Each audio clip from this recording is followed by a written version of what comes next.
I think there's three things that need to come out of this. First of all, clearly the tapes indicate that Pat Sorbera and Jerry Lahi Jr. were acting on the Premier's order. She needs to clear the air. You know, were they sent there by her to make this offer?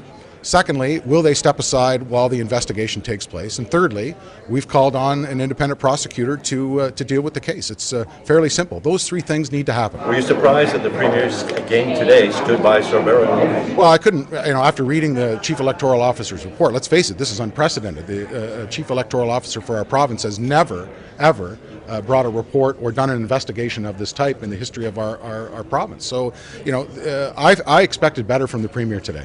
You know, I think it's obvious that this Premier has completely lost her way. I mean, it's very apparent that the right thing needs to be done here, that Ms. Sorbera needs to step aside, as does Mr. Lougheed. And I find it, frankly, unbelievable that this Premier refuses to do the right thing. Let's be clear. This is an unprecedented thing happening here in Ontario. This has never happened before in our province, where the Chief Electoral Officer has tabled this kind of report that speaks to a breach of his act and has had to table it with the Attorney General as well for further investigation in terms of the final outcome.